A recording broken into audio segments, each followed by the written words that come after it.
The rain fell in sheets that November evening at Central Station, each drop hammering against the concrete like tiny fists demanding to be heard. Among the rushing commuters and the blur of umbrellas, a woman sat motionless on a bench near Platform 7, her entire world condensed into a torn backpack and a cardboard sign that read, "Anything helps. God bless." Her name was Sarah Mitchell, and 6 months ago, she had been a kindergarten teacher with a modest apartment and dreams of adopting a child someday. Now, at 34, she was invisible, just another shadow that people hurried past without meeting her eyes, without acknowledging that she was once someone who mattered, someone who had loved and been loved. But on this particular evening, as the station emptied and the fluorescent lights buzzed overhead, two small figures approached her with determined steps that echoed across the platform. They were identical twin girls, no more than 7 years old, with matching braids tied with red ribbons and eyes that held a wisdom far beyond their years. They stopped directly in front of Sarah, studying her with an intensity that made her shift uncomfortably on the cold bench.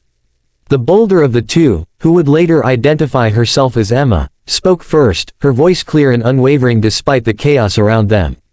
"You need a home, and we need a mommy," she said simply, as if she were stating an obvious mathematical equation rather than upending the universe of a broken woman who had forgotten what hope felt like.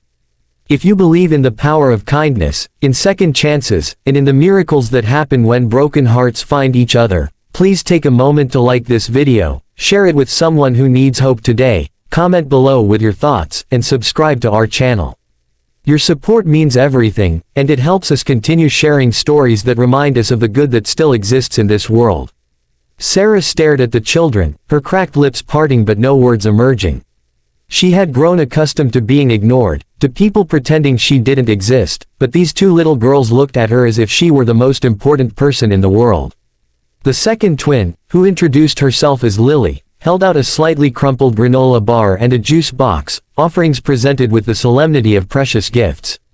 Sarah's hands trembled as she accepted them, not from the cold that had seeped into her bones over months of sleeping in doorways and under bridges, but from the unexpected kindness that felt like sunlight breaking through storm clouds. The girls sat down on either side of her, seemingly unbothered by the fact that her clothes were dirty and her hair hung in unwashed tangles, and in that moment, something long dormant stirred in Sarah's chest, a feeling she thought had died the day she lost everything. The story of how Sarah ended up on that bench was not one of addiction or poor choices, as people often assumed when they bothered to think about the homeless at all. It was a cascade of ordinary tragedies that could happen to anyone. First came the diagnosis, stage 3 breast cancer that consumed her savings faster than it consumed her body. Then came the medical leave from her teaching position that stretched from weeks into months, followed by the termination letter that arrived on the same day she finished her last round of chemotherapy. The landlord had been patient for a while, but eventually, patience ran out, and Sarah found herself on the street with her health restored but her life in ruins. She had no family to turn to, having been raised in foster care herself, and her friends, well-meaning but overwhelmed with their own lives, had gradually stopped returning her calls. Pride prevented her from begging, and shame prevented her from seeking help from the shelter system, where she feared she would lose what little dignity she had left. So she made the streets her home and learned to make herself small, to disappear into the background of other people's busy lives. But Emma and Lily saw her. They really saw her, and as they sat on that bench sharing stories in the way children do, with no filter between thought and speech, Sarah learned about their own tragedy.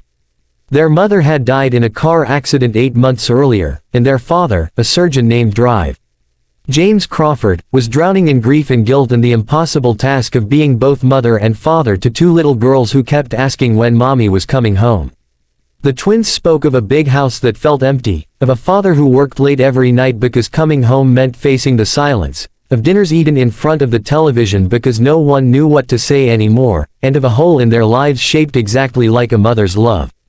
Lily pulled out a crumpled photograph from her pocket, a beautiful woman with kind eyes and the same red ribbons in her hair that the twins now wore, and explained that they came to the train station every week with their nanny because this was where their mother had always taken them to watch the trains and dream about all the places they would visit someday. As the girls talked, Sarah felt something breaking open inside her, like ice cracking under the pressure of spring. These children, with their innocent proposal and their complete faith that the world could be simple enough for a homeless woman to become a mother and a motherless child to find a new mom, were offering her more than shelter. They were offering her purpose, redemption, a reason to believe that her life still had meaning beyond survival. But Sarah knew the cruel mathematics of the real world. She was homeless, penniless, with a medical history that would make any background check impossible to pass, and the idea that a successful surgeon would ever consider her worthy of caring for his precious daughters was a fantasy born of children's storybooks, not the harsh reality she inhabited. Yet when Emma grabbed her hand and said with absolute certainty, "Daddy needs help, and you look like you need someone to love," Sarah found herself nodding, found herself agreeing to meet this drive. Crawford, even though she knew it would lead nowhere, even though she was certain that exposing herself to hope again would only make the inevitable disappointment more painful. The meeting happened 3 days later at a coffee shop near the hospital where James worked, and Sarah almost didn't show up. She had spent those days wrestling with shame and doubt, imagining all the ways this could go wrong, all the reasons why a man like him would take one look at her and call security. But Emma and Lily had insisted, had made her promise with such fierce determination that Sarah found herself walking through the coffee shop door despite every instinct screaming at her to run. James Crawford was younger than she expected, perhaps in his late 30s, with dark circles under his eyes that spoke of countless sleepless nights and a weariness that had nothing to do with physical exhaustion. He stood when she entered, and for a long moment, they simply looked at each other, two people carrying wounds that weren't visible but were heavy enough to bend their spines under the weight. What followed was not the rejection Sarah had braced herself for, but something far more unexpected. James listened as she told him everything, her voice breaking as she explained how she had gone from being a teacher who shaped young minds to a woman who couldn't even shape her own future. She told him about the cancer. About the lost job and lost home, about the nights spent afraid and alone, about the slow erosion of self-worth that happens when society treats you as disposable. And James, this stranger who had every reason to dismiss her as crazy or dangerous, listened with a focus that made Sarah feel human again. When she finished, he was quiet for a long time, stirring his coffee with hands that saved lives daily but couldn't save the one that mattered most. Then he spoke, and his words changed everything.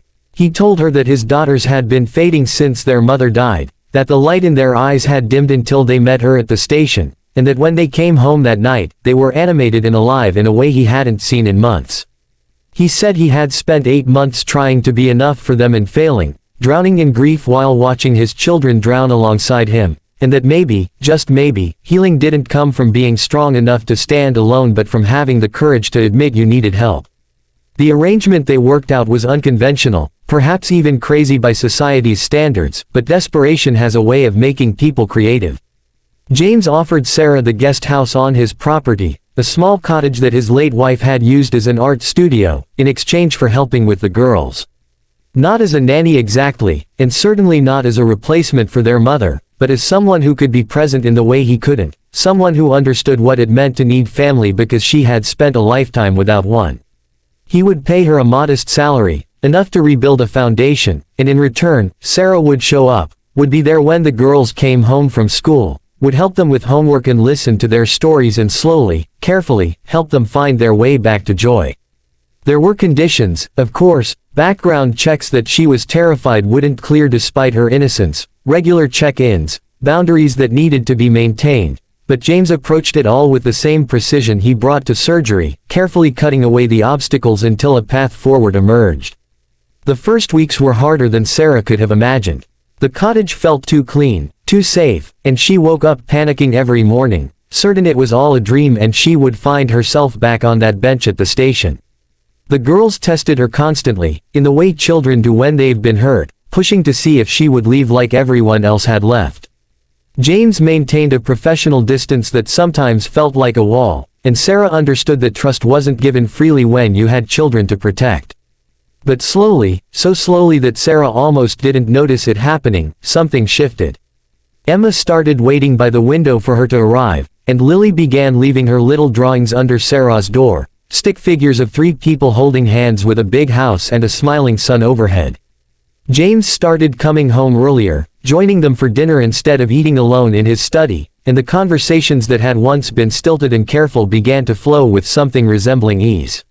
Sarah discovered that healing wasn't a straight line but a messy, complicated journey that involved setbacks and breakthroughs in equal measure.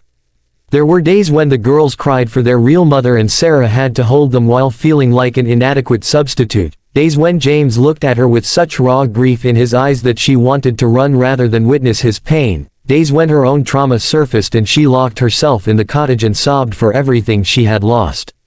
But there were also moments of unexpected grace, like when Emma took her hand while crossing the street without being asked, or when Lily whispered, "I love you," in that casual way children do when they feel safe, or when James smiled at her across the dinner table and she realized it was the first genuine smile she had seen from him, and that she had smiled back without thinking about it. If this story has touched your heart, if you believe in the power of healing and the possibility of families formed not by blood but by choice and love, please show your support by liking this video and leaving a comment below. Tell us about a time when kindness changed your life, or share this video with someone who needs to remember that hope exists even in the darkest moments. By the time winter turned to spring, something remarkable had happened without anyone formally acknowledging it. The cottage no longer felt temporary, and Sarah no longer felt like a guest but like someone who belonged. The girls stopped testing and started trusting, their laughter filling the house in a way that made James's shoulders relax and his smile come easier. And James himself began to emerge from the shadow of grief, not forgetting his late wife but learning to hold space for both the past he cherished and the future that was unfolding in ways he never expected. He and Sarah began taking walks after the girls went to bed, talking about everything and nothing, and in those conversations, Sarah found herself revealing parts of herself she thought she had buried forever. Her dreams of motherhood, her fears of never being enough, her wonder at having stumbled into this strange and beautiful second chance. Before we reach the end of this story, please take a moment to comment below and tell us, do you believe that sometimes the family we need finds us in the most unexpected ways? Your comments mean the world to us. One evening, as they sat on the porch watching the girls chase fireflies in the yard, James turned to Sarah with an expression she couldn't quite read. He told her that he had spent months trying to go back to who he was before the accident, trying to resurrect a version of himself and his family that no longer existed. But watching her with his daughters, seeing them heal through her patient presence, he realized that moving forward didn't mean forgetting or replacing, but making room for new love alongside old memories. He said that what had started as a desperate arrangement born of mutual need had become something none of them could have anticipated, a family reconstructed from broken pieces, imperfect and unconventional but real and alive and worth fighting for. And then, with tears in his eyes that reflected the tears streaming down Sarah's face, he asked if she would consider making this permanent, not as an employee but as part of their family, as someone who had already become essential to their healing and happiness. Sarah looked out at the girls, at Emma and Lily running through the grass with their red ribbons trailing behind them, at this life that had found her when she was at her lowest point, and she thought about the woman she had been on that bench at the train station, invisible, forgotten, certain her story was over. Those twin girls had seen her when no one else did, had offered her not just a home but a purpose, and in saving them from their grief, Sarah had saved herself from despair. The answer she gave James was simple, just one word through her tears, but it contained within it a universe of gratitude and hope and the profound understanding that sometimes the most beautiful families are the ones we choose, the ones we build from the ashes of what we've lost, the ones that find us exactly when we need them most. She said yes, and in that moment, under a sky full of stars and the sound of children's laughter, a formerly homeless woman and a grieving family became something new together, proof that redemption is possible, that love can bloom in the most unlikely places, and that sometimes the greatest miracles happen when broken people have the courage to help each other heal.